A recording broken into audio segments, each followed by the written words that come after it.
So, no props, no drinks, no performance enhancing drugs. It is game time, so it's game face.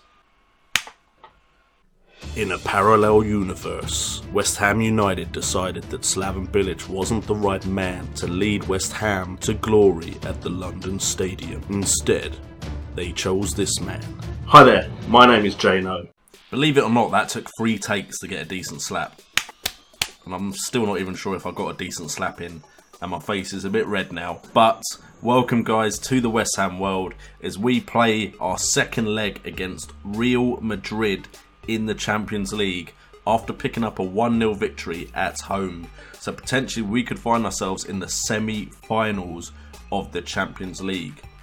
And today it's 2 big games in a row, because after the Real Madrid game away at the Bernabeu, we have a home game against Tottenham Hotspurs, who are first in the league. If we have a look at the table, we can see they are on 72 points. Quite a bit clear of us, to be honest. That's 16 points higher than we are. We are now in 7th place though, fighting for those European places. But should we pick up some wins in a row, and if Man City, Chelsea and Liverpool drop some points, we could potentially get a Champions League spot for the 2nd season in a row. So all we can do is play the game and hopefully find ourselves in the Champions League semi-finals. We are carrying on with our 4-4-2, which has had some great success recently. We are playing with Rajkovic in goal, with Gibbs on the left and Byram on the right, Reece Oxford and Michael Keane as the centre-backs, Reed Award in that deep-lying playmaker role, Will Hughes in midfield in front of him, with Van Ginkel and Samuelson as the wide men. Lanzini and Berahino are going to be leading the line. And if you don't know the Real Madrid team by now, then you don't really know football, so there's no need to cover that, and I don't want to point anyone out and have them score a hat-trick against me. Okay, so we kick things off, and hopefully just an away goal would be a great start. If we could get an away goal, then they have to score 3 to actually knock us out. So a goal would be good. I really don't know how to approach this game, because this is Real Madrid. And generally we don't play that well against the big sides in the Premier League. At least this season we haven't. There was the first season, second half of it, where we played really well against big sides. Bale is running at us though. Players can't keep up, he shoots. Fortunately he lofts it over the bar. Lofts it. I think I went for lob and lift in the same word. That's what these kind of games do to me. I've never really had Champions League success on YouTube. I think this is probably my first proper run in the Champions League. Man United return to glory was in the Europa Cup. Cruz now has the ball on the edge of the box. Ronaldo turns and shoots and hits the post. That is the type of quality we are coming up against. We're keeping them to long shots mainly still, but it just takes one of those to go in and it will be an equal game. But I never got PSV to the Champions League. No, I did, but I always got knocked out at the group stages. The West Brom save in that network game I played, we never got to the end of the first season, so we never saw anything there, although I was in a Champions League spot when we finished. Alright, just don't make any silly mistakes here, Byram. I said don't make any silly mistakes. Byram, what have you done? Oxford, great header out. Someone tackle him before he gets the ball back towards the front men. Nope, it's back in. Cruz now has the ball, plays it into Benzema. It was going to happen, wasn't it? Alright, so it's now equal game. So I'm going to keep my defensive line deep, but we're going to be a bit more attacking because we now need to score a goal. Because I feel like they're going to score again. That is why I'm going for this. I don't think we can keep them out for 60 minutes. See, that didn't even look like a great shot by Benzema, but it doesn't matter. It goes in, and that's what counts in this game called football. Alright, I'm doing something just when they're taking a cross. They played it back out to Cruz, who's going to put another ball in. Bale, great tackle there. Do I change that defensive line? I don't think I can, because if they get a ball over the top, they have the pace to just do that. Ronaldo and Bale will just find the space behind my defence and laugh at us. So we're going to keep the defensive line deep, but we have gone to attacking. It doesn't seem to be making any difference though, as Real Madrid are just piling on the chances now. Crossed in, Rajkovic picks up the ball. 17 long shots, so they've only had 6 good chances on our goal, but 2 have been clear cut, 1's been a half chance. Berahino now has it though, plays it out to Lanzini. Lanzini, can we get a moment of magic from you, please? No, you just get tackled by Cruz. Oh, this is going to be a long game. We're only 3 minutes into the second half. James is now taking it out wide to Rosales. It's crossed in, it's headed out. Bale has it on the edge of the box. Cruz with a Cruz missile from the outside the box. And it's 2-0. See, that's the problem with a team like this. I can limit their chances to being outside the box, but then when a player does that, what am I going to do about it? What am I really going to do? Alright, so is there anything I think we can exploit? Alright, well, as we're now chasing the game, we're going to go to be more expressive. And then we're going to tell them to get creative. Not that I think it's going to make any difference, because we've only been getting 3 chances in the entire game. We've not been winning the challenges. And there we go, 3-0. Okay, I mean, on the plus side, we only need 2 goals. So maybe if we change to more direct passing. I think we've got it set up mixed at the moment, because I wanted the players to decide what balls to play. But if we just go direct, maybe if they're going to keep coming at us, if we go to counter instructions and we go more direct passing. Although, to be honest, it looks like Real Madrid are going to score again. Because our clearances are freaking awful. What was that? We got the ball. That is when you just hoof it out. We have crumbled in this game. Absolutely crumbled. Just, Gibbs, you should have just belted that as far away from the goal as possible. So we now only need 3, so it's fine, you know. We only need 3. That's doable, surely. Well, this hasn't gone as well as the first game did, clearly. But to be honest, wow. We are getting our arses handed to us now.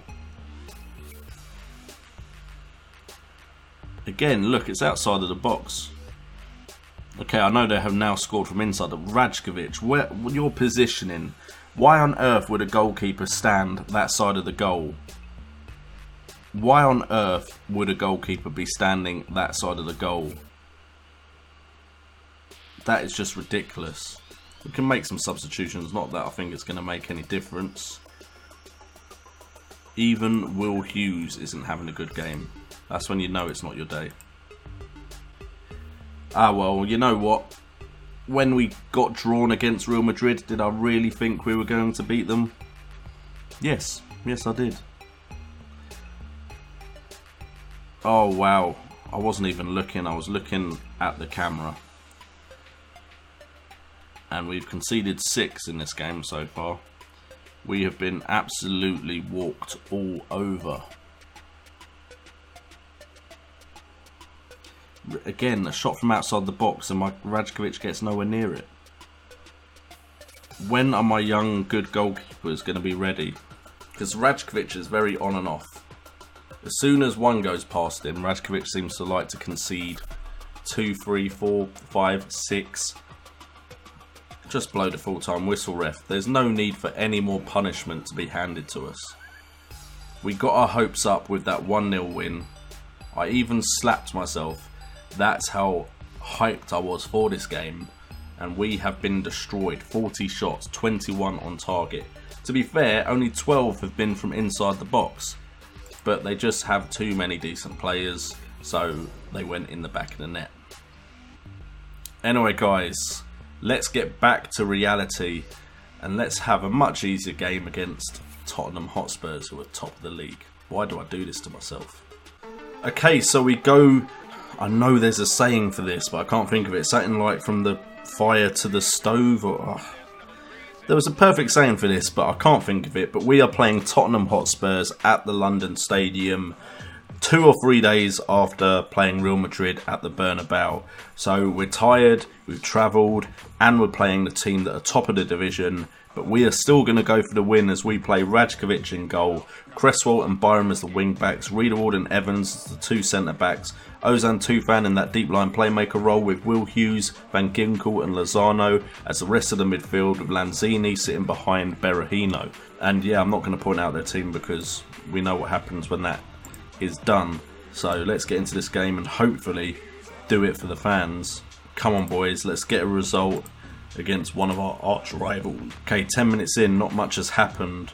We have had the better of the chances so far, but is it going to be a Spurs highlight first? It looks like it's going to be, as Firmino has the ball, skips past my man, and he's running forward, and he has a shot from distance, and that would have annoyed me if that went in. And how is that a better chance than any of mine? I had a shot on target, and I've not seen that chance. Alright, Will Hughes plays it inside to Lanzini. Lanzini has space to run at. Plays out wide to Lozano. Think he gets tackled, but Riedewald's picked the ball up. Plays it to Cresswell. Cresswell, is he going to run past his man? No, he plays it back to Van Ginkel. Van Ginkel looks inside to Ozan Tufan, who plays it to Hughes. Plays it inside to Lanzini, who skips past his man, and we're 1-0 up. Can we get a result against top of the table Spurs? If we do, it looks like we're moving right now up into 5th place. Great bit of play there by the boys. Van Ginkel plays it inside to Tufan, who's sitting back there. Plays it to Hughes. Quick bit of triangle play as he plays it straight into Lanzini, who comes back from injury, fitted straight back into this side. 1-0 up against Spurs, and I've struggled against Spurs. If you've watched the West Ham World, I usually lose to Spurs, even when I was second in the season. And Berahino has an easy shot to put away. We are 2-0 up against Spurs. Life couldn't get much better than right now, but we still have 60 minutes to play. But yes, Spurs are the bogey team for me in this save, and it looks like we could be lifting that hex right now. I hope. In fact, we're going to pause it. We already have the deeper line. I could drop off attacking, but I don't think I want to. Not just yet. Okay, Spurs are now building up an attack here. We do have men behind the ball. Byram wins the header. Unfortunately, it drops to Rose. Dyer has plenty of space there to pick out Ericsson, who plays it into Firmino. Oh, that is just unlucky. That is just unlucky. Literally, the luckiest of deflections means Rajkovic is going completely the wrong way. In fact, Evans, I think if you had left that, it was probably going wide. Okay, we've told him to tighten up as Lanzini plays the ball into the box. It drops back out to him so he can play it in again. Finds Lozano, to Van Ginkel, to Lanzini. It's all over the place, but Lloris picks up the ball. I was hoping for a quick goal there to re-establish that 2-goal cushion. We do seem to be getting the better of the highlights, but Tottenham have won the ball there. Bit worried now that we are about to see a Spurs goal here.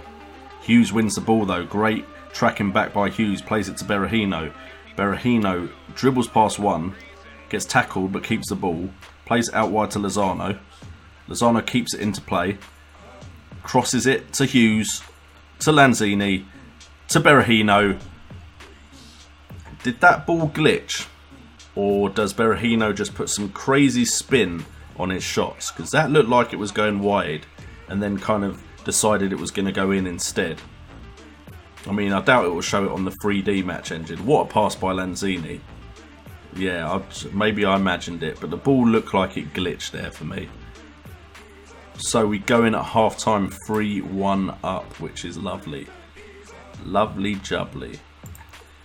Don't let your levels drop, although that has pissed off my 2 front men. Yep, can't bring them back. Damn it. I hate it when a team talk goes well overall, but 1 or 2 players, just because they played really well, decide, oh, what, you can't say that to me. I'm not going to let my performance level drop.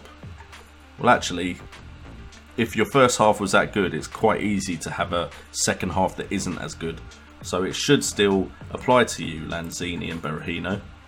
Still not going to take them off, though. Van Ginkel and Cresswell and Byram and Evans are the ones that looks like I could take off. We'll take off Van Ginkel for Fernandez. Give him a game there.